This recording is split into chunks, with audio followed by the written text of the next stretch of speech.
Hello and welcome. I am Scrapperlock, and this is City of Heroes.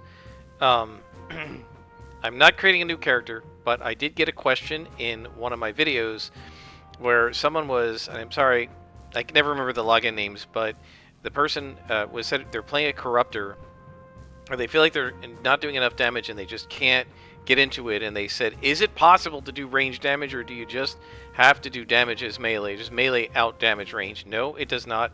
So I want to show you how to actually figure that out. So we're going to do that. I do want to apologize, however, the last video I said I was going to pause the video and bring you guys back, and I did an entire mission. I did click unpause, but I guess it didn't take, and I didn't see it in OBS. So when we come back to Liberty Last, she's gone a little further, and I'll explain that when we get there. But first, let me show you in character creation how you can figure out what the damage and defense and survivability of the character is. So let's just say we're going to pick City of Heroes and pick Silence. It doesn't matter.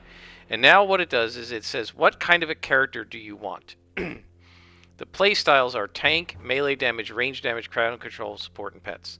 So the two you want, if you want to do damage, is you want to pick from the melee damage groups or the range damage groups. These are the ones that are meant to do a lot of damage. Now we go into melee damage, and we go forward. And it now has, despite the fact that the tanks are here in tanker, right? It also shows the tanks in this list. So what's in this list are archetypes that have melee damage as either the primary power set or the secondary power set. So brutes, scrappers, and stalkers have melee damage as their primary power set, and tankers have melee damage as their secondary power set. The Arachnos, Widow, and Soldier are special cases. They're prestige classes. If you're new to the game, I do not recommend playing those, because the assumption is that you're already level 50 with at least one character and you know what you're doing, and these tend to be more complicated archetypes. So I've never played them, but I would urge you to try one of the basic ones. So if you're trying to do really good melee damage, you want to do DPS, your three options are Brute, Scrapper, and Stalker. Those guys do the most damage. Now the thing about melee is that, with the exception of a couple of sets, most of the melee characters only have single target damage. They'll have maybe one or two powers that do a little bit of AoE. They tend not to be as strong as their single target powers. They tend to take a long time to recharge and use a lot of endurance. And usually they have some secondary effect like knockdown in place of doing a lot of damage. So they're really meant for crowd control, sort of weak crowd control. The real damage abilities are your single target damage. And the Scrappers and Stalkers and Brutes are really good at single target melee damage, and they might be the best damage archetypes, the best archetypes to do damage in the game. There are ranged damage, right? And a ranged damage, if you want to do that, this lists all of these, but the one that does the most with the primary damage is the Blaster. Right? Blasters will do the most range damage. And I think if you just look at sheer damage done to a spawn of enemies, that's multiple enemies in a group, the Blaster will probably out damage the Scrapper or the Stalker or the Brute, because although the Blasters may not do quite as much single target damage, they have a lot more AoE options, and their AoEs do more damage than the AoEs of the melee characters. So if you're looking for really high range damage, you want a Blaster. Now the Sentinel does have a primary range damage, but because they have defense as their secondary, which Blasters don't, the developers weakened the Sentinel output of damage so that they don't do as much as a Blaster, because Blasters are glass cannons. Their secondary is, and you can see this here, right? Range damage 10. Okay? If you go to a Sentinel, the range damage is 7. But the reason is their survivability is higher. Survivability, that's the defense of a Blaster, is lower.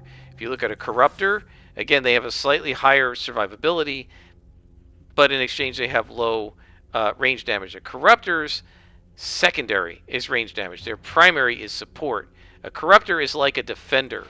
They do better support, but they have weaker range damage. So you're doing trade-offs. If you want more support ability, you're going to get a little bit weaker range. The defender is a little bit better at these, right? So you have to decide, do you want one that's a little more jack of all trades, or you want one that's more a specialist? As a general rule, the original archetypes of City of Heroes, Scrapper, Tanker, Defender, Controller, and Blaster, are more sort of single. Other than the Scrapper's a little bit of a generalist, but they're really more like single playstyle, very good specialists. Whereas the City of Villains archetypes tend to be a little more generalized, right? So, so what you want to do is you want to kind of look at these numbers and see what you're going for. Now, what this person asked for is there somebody who does good range damage and crowd control and has pets? Well, that's going to be rough. You could pick a mastermind. They are great at pets. They do some support. They don't have a lot of range damage. They're more pets, self and pet defense, and then support. However, the reason they don't have good range damage is because their pets are doing damage, right? Now, Dominators do get a pet, so you might want to look at this. They do a ranged secondary and a crowd control primary. So that gives you some of the buffing and debuffing, but it's more crowd control. And they do get a pet. It comes in the later levels, though. You're going to have to wait a while. Dominators are actually quite cool, and they can do some crowd control, they can do some debuffing, and they do get a pet, and their range damage isn't high, but when the domination is going, they do massive amounts of damage with their control powers that do damage over time. So they can actually do quite a bit of damage. So you might want to look at a Dominator if you want crowd control, damage, and pets. There's just not a lot that does pets and support and range damage, right? The closest you're going to get is the Mastermind. They do support and they do have pets. They don't do a lot of range damage, but the pets do damage for you, right? And if you watch the way Nightmare Last plays, which is my Mastermind that I did on Rebirth, and I have a bunch of videos about that, you'll see I don't use her to do attacks. I use the pets to do attacks, and I use her to support the pets, right? So it depends on what your playstyle is. You're not going to be able to do all the different playstyles with one character. So what I recommend that you do is use these dials to figure out what it is that you want to do. And then also you might want to just try a few different character types to see how they play. One of the issues is that a lot of the archetypes don't get into their own until they get into the very high levels. And they really start to come into their own after level 20, after you get SOs. So they don't necessarily play the same way in the higher levels that they do in the lower levels. And it's really hard to suss that out. And there have been times when I've gotten to the higher levels of an archetype and said, I didn't like the way it played at the beginning, and it hasn't gotten any better now, and I've just stopped. Blasters, controllers, I don't like those. Defenders, they're not for me. And I generally don't play them.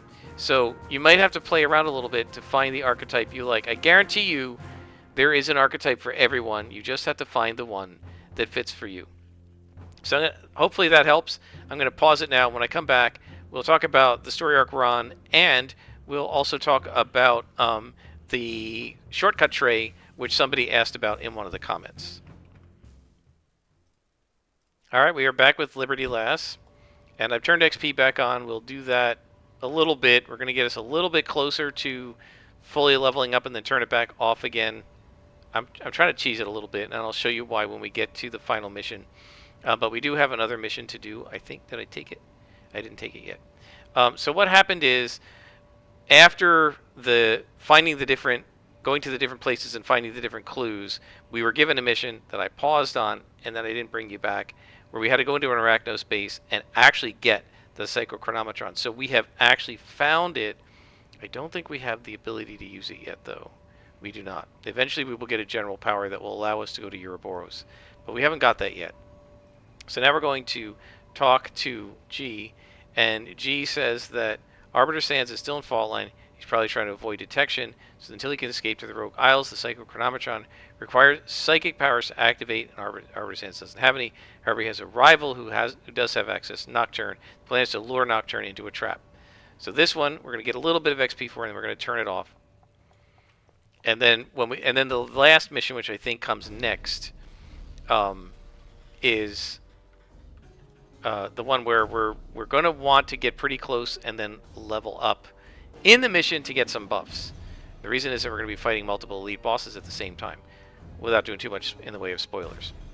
So now, as we go in here, somebody asked me to explain the power tray and how it works. And so this is these are the shortcuts, the click buttons that you click on in order to do your powers. So let's talk about this. When the game first came out, you could only have these two rows of trays, and eventually they changed it with City of Villains so that you could have three, and you can push this little triangle here and it'll give you a third one. There are a total of 9 possible trays of shortcuts, and you move through them with these little arrows, right? There's 1, I put all my attacks on. 2 is my miscellaneous powers and movement. 3 is blank so far. 4 is blank. 5 is blank. 6 is blank. 7 is blank. 8 is blank. 9 is my defenses, and then back here. And you can have those show up on any tray. So there are 3 trays. I tend to play with 2 because that's just how I got used to it with City of Heroes, and I always hate having a third row up here. Just it looks like it's too much clutter. You can also generate new trays wherever you want, and you can put them anywhere you want, right? You can move the tray anywhere you want. You can put it anywhere. Lots of people like to play with it down in the middle. I just got used to it over here, and that's where I keep it because that's where it was originally. And you could always move it around, but I just left it here. If you bring these additional trays, not this one, but these additional trays up against the side of the screen, they will become vertical, which I think is pretty cool. Let me close that tray. And you can replicate the same tray in multiple places if you want, right? So we could have tray 1 in 2 places.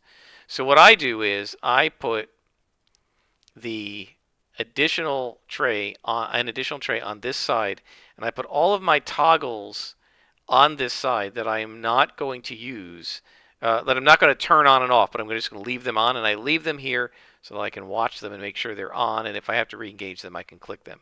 But I don't need them down here because I don't have to keep turning them on and off, right? If you have to do that, then I would put them down here to make it easier. So you can drag the powers anywhere you want and move them around anywhere you want, and I just put them where it's comfortable for me. If you have new powers and you don't have them on the tray yet, or if you accidentally delete a power or something, or if you want to move a power into a new tray, you can just take the power from here and drag it. And then you've got it. And if you don't want it anymore, you can remove it. Right? And you can do that with any of your abilities except the things like the inherents that are just passives.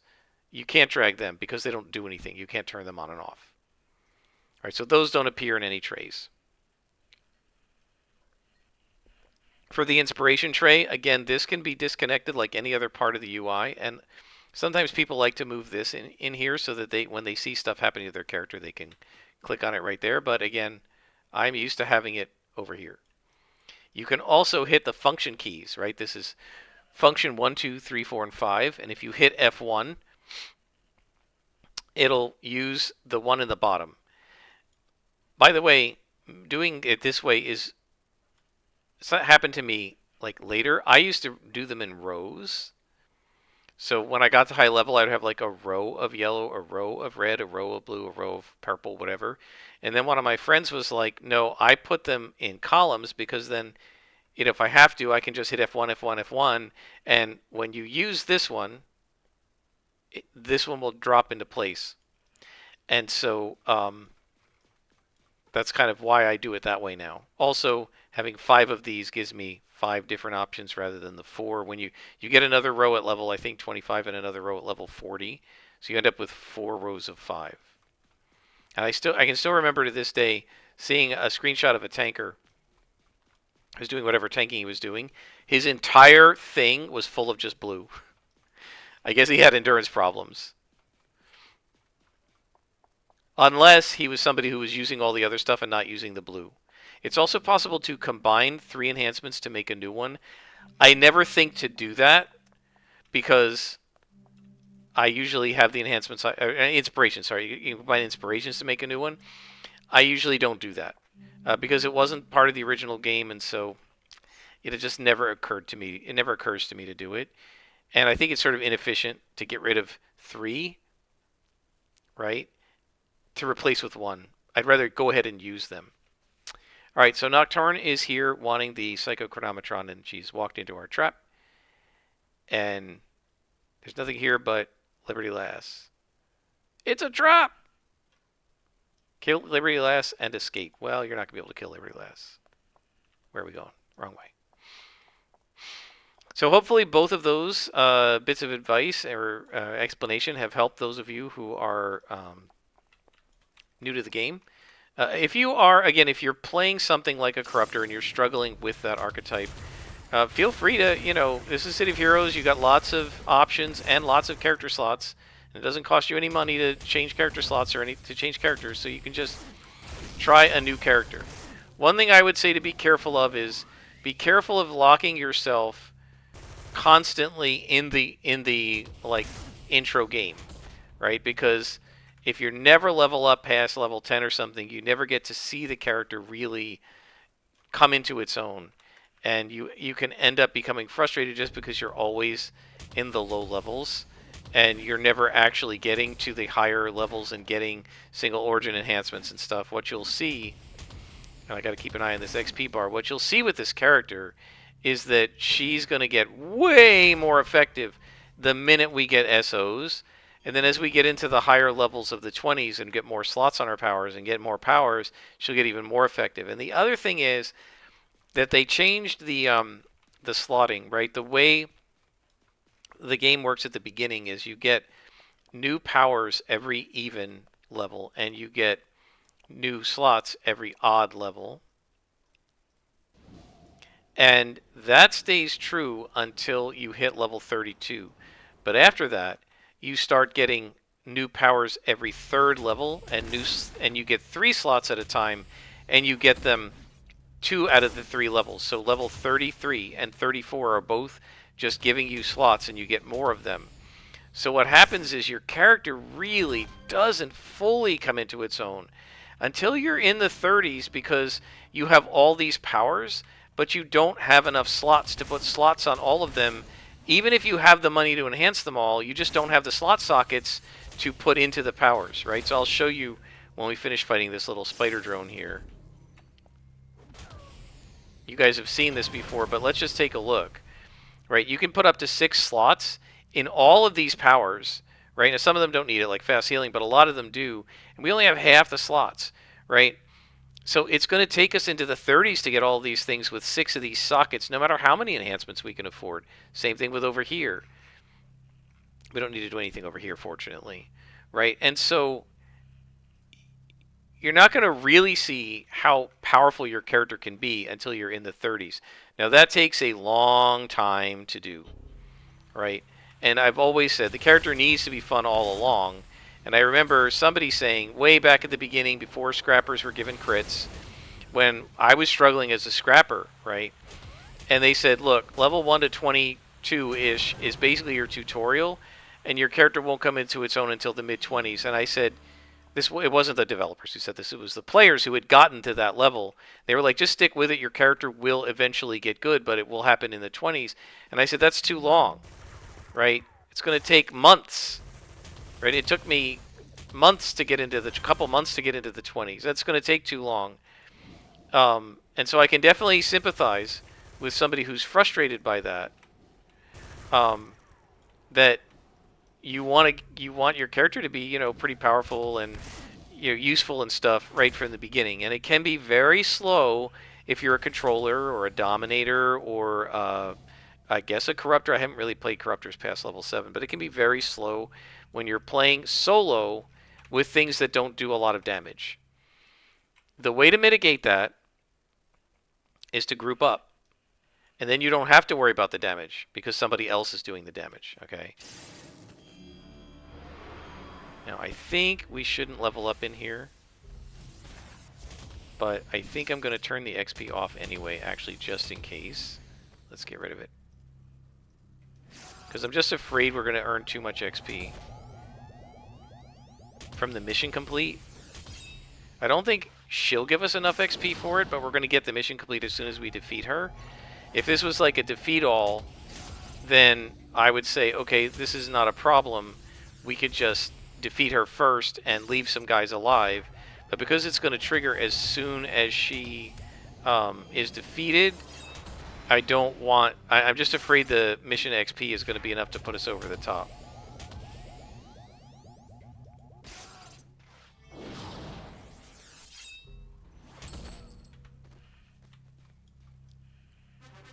So how much XP do we need here? 3,000. It might have put us over the top. It probably wouldn't have. We can now go ahead and start earning XP again.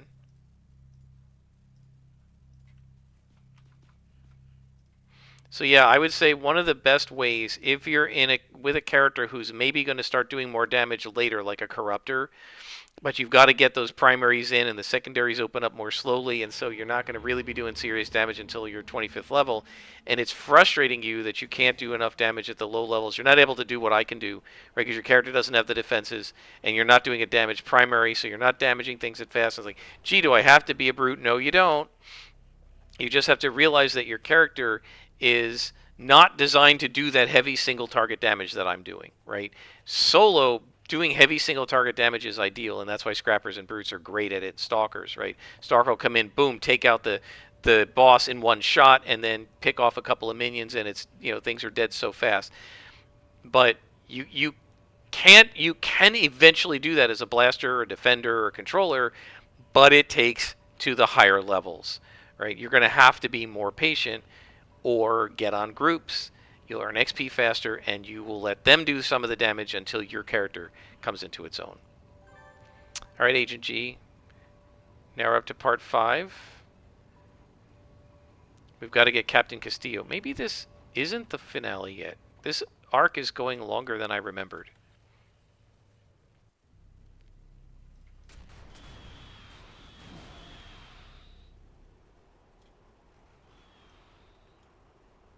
So let's go ahead and select this mission. Oh, we have to destroy submarines and stuff. Yeah, okay, so we're going to go ahead and we're going to just earn XP up to about here, and then I'll block it again. And then what I want to do is level up in the final mission, because again, there are 3 elite bosses in the final mission. And so if we can time it right, we can maybe level up just before we attack the bosses and get all of that buff that you get for leveling up. And we'll be +1 to them. And so it's very hard to beat all 3 of those elite bosses, but we might be able to do it if we level up in that mission. So I'm cheating a little bit. I guess this no longer can count as an Iron Man mode, because I'm cheating a little bit. Iron Man would be just leave everything on, right? So this is Sky Raiders. Okay, Raider Engineer. Oh, I just missed somebody, didn't I? And he has a shield. Where's the shield? All right, so I always immediately ignore everything and go after the shield, because yeah, the shield is going to protect everybody and make it hard to hit everybody.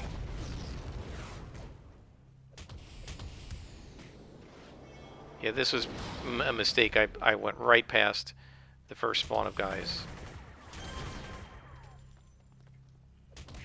So we're going to need to take a rest here. Take a knee. The other thing I would say is, if you are playing a character that doesn't have defenses, and you're playing a character that you're struggling with, don't be afraid to take a knee in between spawns. I mean, I know it can feel kind of lame if you do it a lot, but, you know, that's what it's there for. It's okay. It's part of the game. And so if you need to take a knee, go ahead. Right? I mean, I try not to do that, partly because I don't want to bore you guys, and partly because I don't want to bore myself, and partly because I feel like as a brute I should be able to just, you know, own my way through this mission, or any mission really. Same thing as with a scrapper. But yeah, it's perfectly okay to take a knee and rest. That's what it's there for. Raider Engineer, and I missed him again. It didn't click. Probably the most aggravating thing about this is that thing comes in and not only super debuffs you, but it also is impossible to hit for a few seconds, like a second and a half. And I find that really annoying. If it can't be hit, it shouldn't be able to buff them, right? That its buffing should coincide with your ability to hit them. I understand why you can't be hit when they first pop in, because they don't want you to hit them before they're doing stuff. If AoEs are flying around in a group mission or something, I totally understand that, but then they shouldn't be able to generate the force field either. Now, how are we doing here? How much XP do we have left to go? About 700, and these guys can do 400 or 500. Okay. All right, so what I'm going to have to do is take out this guy, and then before I attack the captain, and I missed him, take out this guy, and then before I attack the captain, turn off XP. Wow, he hasn't even debuffed me, and I can't hit him. 84%, and I whiffed him twice. Okay, so let's go ahead and turn XP back off. Kind of silly the way I'm min-maxing this. Honestly, guys, I should have just moved in, leveled up, moved into Season 2. Look at how many times, 4 or 5 times, I've missed with 84% to hit. I should have just moved into Season 2. I kind of wanted to keep it sort of nice and clean and have the story arc kind of...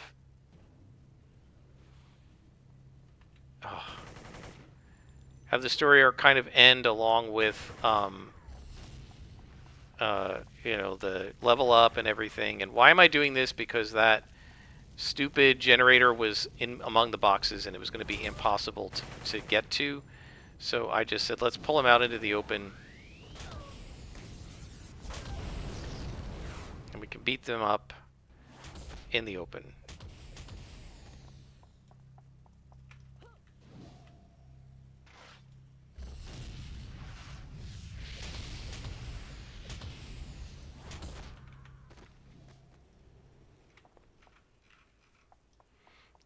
In terms of picking the type of character, the archetype, the power sets, it's not always just about the archetype either. Sometimes it's about the power sets. So let me explain. Enemies have different types of defenses, and some types of attacks are more likely to be resisted than others. And so, for example, fire. Very few enemies have resistance to fire. So if you're a corruptor or something and you want to do a little more damage with that secondary attack, same thing with a defender, dark is a really good one. It's negative, and very few mobs resist negative. Psionic is really good. It's very few things have psionic resistance. Electricity is good. Very few things have electricity resistance. If you're using like machine guns, that's lethal. Lethal is one of the most resisted damage types in the game, second only to smashing. Right? So if you're doing something that does a lot of smashing damage or a lot of lethal damage, those things are highly resisted by many different types of enemies. And so you're going to be doing less total damage to those enemies than you would be if you picked a different type of attack. So if you want to go for the ones that are the least resisted, I think psionic is the least resisted. The fewest types of enemies have resistance to psionic. Toxic is another good one. So like radiation, anything that does toxic. So if we look here at the, let's look at the combat attributes and let's look at the types of defenses.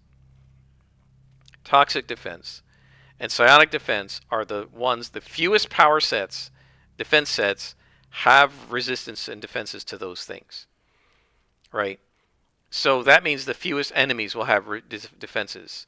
Next, I think, is negative energy, and then electricity is energy. So I think negative energy and fire and cold are next, then energy. So smashing and lethal are the most frequently resisted. Then I think it's energy, then fire and cold, then negative energy, then psionic, then toxic. I think that's the order.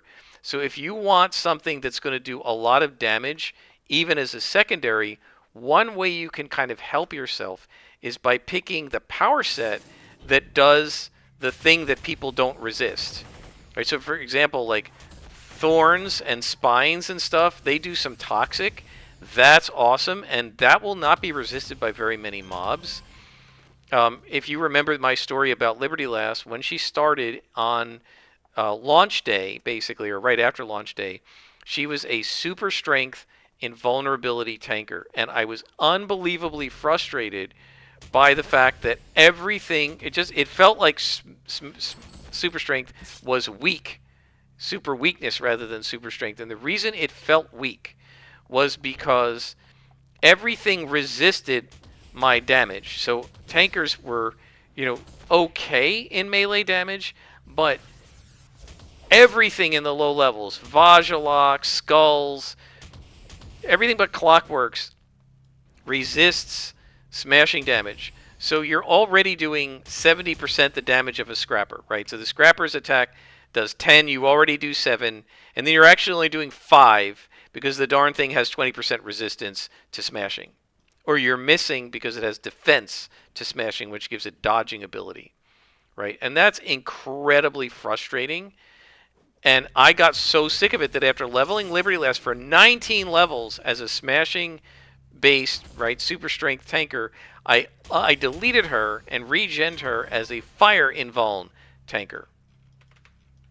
A friend of mine suggested this, right? He said the reason you're struggling with super strength isn't that it's weak, it's that everything has defense against it. And so I then switched to fire, and Vajalocks not only don't have defense against fire, they're vulnerable to it. They take more damage, the cadavers and stuff. And it also had several AoEs, which smashing the super strength didn't have. So check out the power sets and look at what they can do, because I got that version of Liberty Lass all the way to 43rd level, and the one tanker that I did get to 50th level, Comet Flare, was a fire ice tanker. So she was fire healing, right? Fire defense and ice damage. And she did some pretty decent damage too. And ice has a really nice effect in that it slows the enemies as a secondary effect.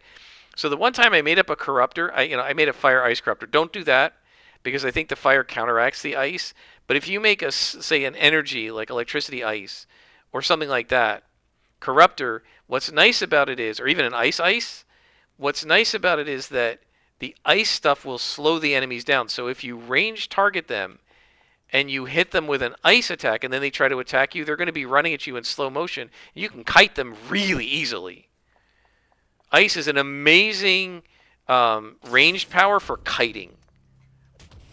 So the thing is, it's not just the archetype. It's also about what special effect, what power set you're looking at, and what damage type and what secondary effects it's doing. So ice can be a very, very good secondary or even primary or secondary power set because there's a slow component to a lot of the ice abilities, right? Also, if you can throw down an ice patch and knock them down, which some of the power sets do, like the tanker one, bonus points, right? So now they're slowed and they're knocked down. They're never going to get anywhere near you. Now, as a tanker, I wasn't trying to keep them away, so I would taunt them. I would let them come into me, right?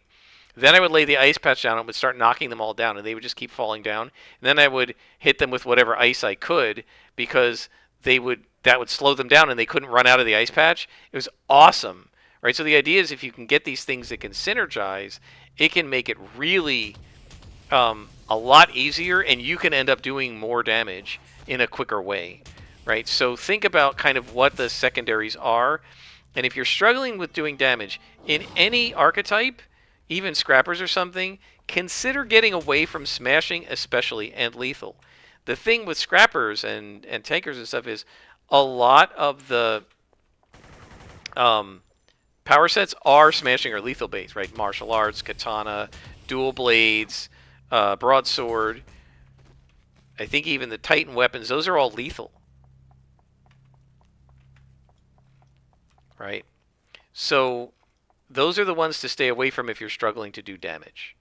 Now, it's perfectly possible to succeed with that, and I proved that with martial arts super reflex, right? That's a smashing-based primary, and I do tons of damage with it. The defenses just aren't that great that your damage is going to be negated once you're high level. But when you're low level, and you're only doing 15 damage, and 5 of it doesn't get through, that can mean the difference between life and death when you only have 100 hit points.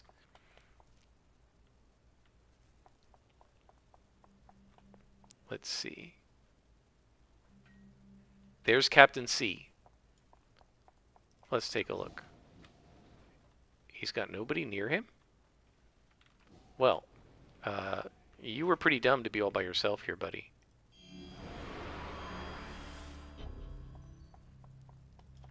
I think he summons. And I think that's why he's alone, but I'm not sure. Alright, with the smoke cloud, we're going to need another accuracy. Yep, he summoned his stupid Raider field generator. But we should be able to take that out.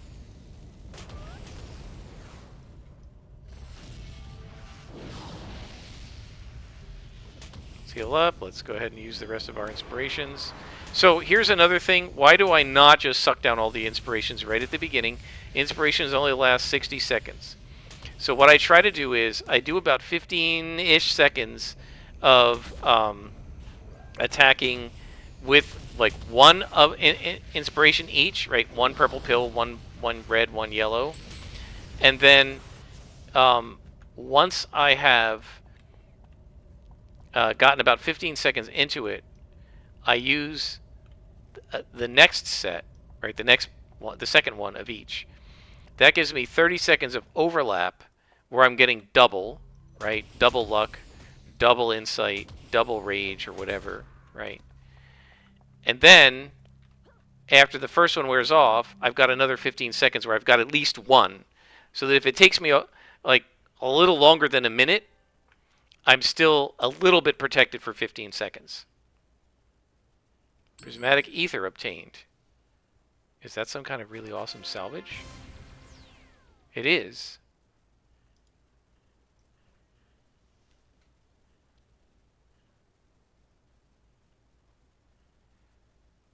Oh, and this is a prestige costume part. Cool. Let's head out.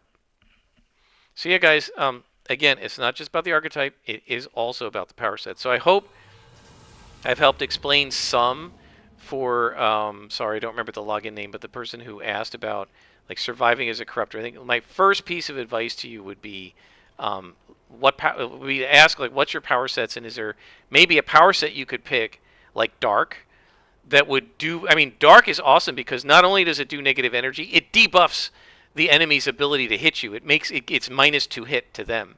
So that's really cool because then you're not taking as much incoming damage because they're missing you, right? So you have to kind of think about, you know, what is the power set made to do, and can you find a power set that synergizes with your preferred playstyle?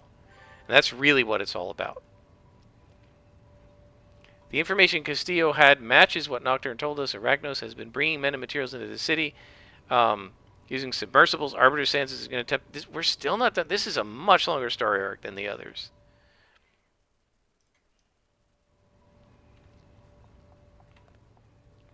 All right, guys. This has been 38 minutes, so I guess we're going to do yet one more episode in this season before we move on to season 2. Wow, I don't have any. I didn't get any enhancements except this one. So this is a recharge. Let's go ahead and slap it in, build up. That'll allow build up to recharge in a minute instead of a minute and a half, which is really good. We're going to strip all that out when we get the full set of SOs in another episode or two. But I think I'm going to stop here. Hopefully this was a very informative session. If you want to ask more questions like that, or if you have any questions about what I tried to explain, please feel free to continue posting questions. I am a few days behind in posting videos. I try not to post more than one a day because I think more than that's too much. And I'm about 3 or 4 days behind, so you might have to wait half a week or so to get an answer, but I will post comments to try and answer you, and I'll also put in the comment when I've posted it so that you can go and watch. And I'll try to help you as much as possible, so please feel free to continue posting comments. And until next time, I am Scrapperlock, and this has been City of Heroes on the Homecoming servers.